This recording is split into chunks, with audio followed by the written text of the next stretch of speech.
बिस्मिल्लाहिर्रहमानिर्रहीम अस्सलामुअलैकुम। आज मैं आपके लिए लेके आई हूँ बहुत ही मज़ेदार बहुत ही टेस्टी रेसिपी। ये इंतहाई आसानी से बनती है और बहुत ही मज़े की बनती है। मेरी हमेशा यही कोशिश होती है कि बहुत ही कम सामान से बहुत ही मज़े की रेसिपी मैं आपके साथ शेयर करूं। तो बिना टाइम वेस्ट किए वीडियो स्टार्ट करते हैं। बिस्मिल्लाहिर्रहमानिर्रहीम। मेरी आपसे हम्बल रिक्वेस्ट है कि अगर अभी तक आपने वीडियो को लाइक नहीं किया तो प्लीज़ वीडियो को लाइक कर दें। चैनल पर नए हैं तो चैनल को सब्सक्राइब कर दें। यहाँ पर मैंने एक कढ़ाई ले ली है। कढ़ाई के अंदर एक बड़ा चम्मच घी शामिल कर दिया है, 1 चम्मच ज़ीरा डाल दिया है, 1 चम्मच सौंफ डाल दी है।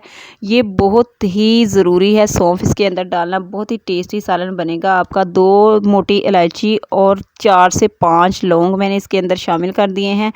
साथ में 2 बारीक कटे हुए प्याज शामिल कर दिए हैं। प्याज़ों को हम अच्छे से ब्राउन कर लेंगे। प्याज़ों को हमने बहुत ज़्यादा ब्राउन नहीं करना, बस हल्का सा ब्राउन करना है ताकि सब्जियों का कलर ख़राब ना हो। कुछ लोग क्या करते हैं कि बहुत ज़्यादा प्याज को ब्राउन कर लेते हैं, उसके बाद सब्जियां जो होती हैं ना उनका कलर बिल्कुल भी नज़र नहीं आता। तो आपने ऐसा बिल्कुल नहीं करना। तो यहाँ पे प्याज हमारे ब्राउन हो चुके हैं, आप देख सकते हैं। बहुत ज़्यादा ब्राउन मैंने नहीं किए।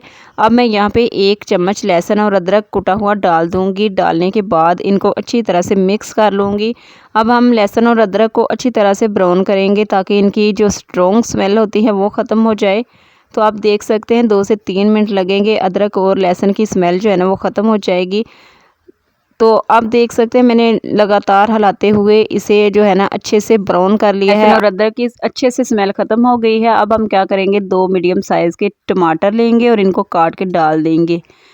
टमाटर डालने के बाद थोड़े से खुश्क मसाले इसके अंदर डालेंगे। तो 1 चम्मच हम यहाँ पे नमक डाल देंगे और 1 चम्मच यहाँ पे हम कुटी हुई लाल मिर्च डाल देंगे। आप पिसी हुई लाल मिर्च भी डाल सकते हैं, लेकिन मैंने यहाँ पे कुटी हुई लाल मिर्च का इस्तेमाल किया है। 1 चम्मच भर के सूखे धनिया का शामिल कर देंगे। आधा चम्मच हल्दी डाल देंगे। बहुत ज़्यादा मसाले डालने की ज़रूरत नहीं है। अगर हम बहुत ज़्यादा मसाले डालते हैं तो जो हमारी सब्ज़ी है उसका टेस्ट नहीं आता, मसालों का टेस्ट ही आता रहता है। तो इसलिए हमने बहुत ही कम मसाले इसके अंदर डालने होते हैं। तो आप देख सकते हैं इनको मैंने अच्छे से मिक्स कर लिया है और टमाटर की जो है ना अच्छे से बुनाई करेंगे मसालों के साथ, ताकि टमाटर सॉफ्ट हो जाए और मसालों का अच्छा सा टेस्ट ऑयल के अंदर आ जाए। तो इनको मैं लगातार चलाते हुए 2 से 3 मिनट भून लूँगी।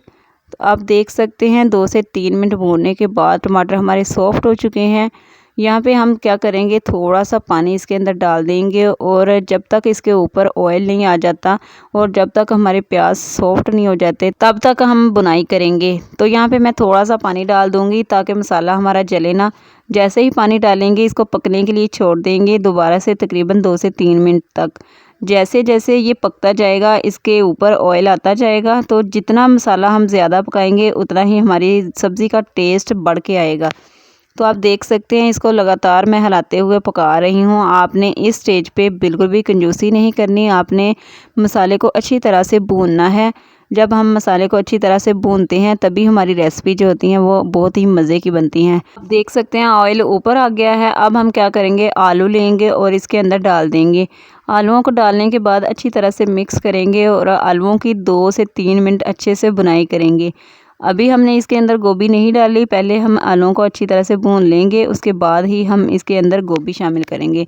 तो उतनी देर में आपसे मेरी रिक्वेस्ट है कि अभी तक अगर आपने मेरी वीडियो को लाइक नहीं किया तो प्लीज़ वीडियो को लाइक कर दीजिएगा। चैनल पे न्यू है तो चैनल को सब्सक्राइब कर दीजिएगा और साथ में बेल का बटन आपने ज़रूर दबाना है ताकि मेरी आने वाली हर वीडियो का नोटिफिकेशन आपको टाइम से मिलता रहे। तो आप देख सकते हैं आलूओं की 2 से 3 मिनट मैंने अच्छे से बुनाई कर ली है। अब हम क्या करेंगे, इसके अंदर गोभी भी शामिल कर देंगे। तो आलू यहाँ पे मैंने लिए थे 1 किलो के करीब और गोभी जो है ना वो मैंने 1.5 किलो ली थी, जो कि पत्ते उतारने के बाद ये तकरीबन 1 किलो ही रह गई है। तो 1 किलो आलू और 1 किलो गोभी का मज़ेदार टेस्टी सा सालन बनाने के लिए ये बहुत ही आसान रेसिपी है। इस तरीके से अगर आप सालन बनाएंगे तो आपका बहुत ही मज़े का सालन बनेगा। मैंने क्या किया, आलूओं के साथ गोभी को अच्छे से मिक्स कर लिया और मिक्स करने के बाद हम क्या करेंगे, 1 से 2 मिनट गोभी को भी आलूओं के साथ भूनेंगे।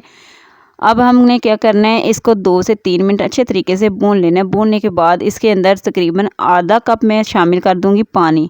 पानी जो है ना ये आपने बहुत ज़्यादा नहीं डालना क्योंकि सब्जियों के अंदर पानी होता है पहले से, तो आपने थोड़ा सा पानी डालना है और उसके बाद इसे कवर कर देना है तकरीबन 8 से 10 मिनट के लिए।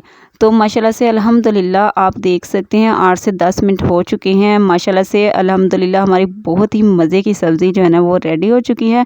इस तरीके से अगर आप आलू गोभी बनाएंगे तो आप यकीन करें आप उंगलियां चाटते रह जाएंगे। अगर आपको एक रोटी की भूख होगी तो आप 2 रोटियां खा लेंगे बहुत ही आराम से। माशाल्लाह से बहुत ही टेस्टी, बहुत ही शानदार हमारा आलू गोभी का सालन रेडी हो चुका है। अब मैं इसको सर्व करूँगी रायते के साथ। आप इसको रोटी के साथ खा सकते हैं, आप इसको नान के साथ खा सकते हैं, चावलों के साथ खा सकते हैं। बहुत ही मज़े का लगेगा आपको, बहुत ही टेस्टी ये सालन आपको लगेगा। तो मुझे उम्मीद है आज की वीडियो आपको पसंद आई होगी। अगर पसंद आई है तो प्लीज़ वीडियो को लाइक, शेयर और सब्सक्राइब ज़रूर कीजिएगा। ये इतना मज़ेदार, इतना टेस्टी सालन बनेगा कि आप जब इसे एक दफ़ा बनाएंगे तो आप बार बार इसे बनाने पर मजबूर हो जाएंगे।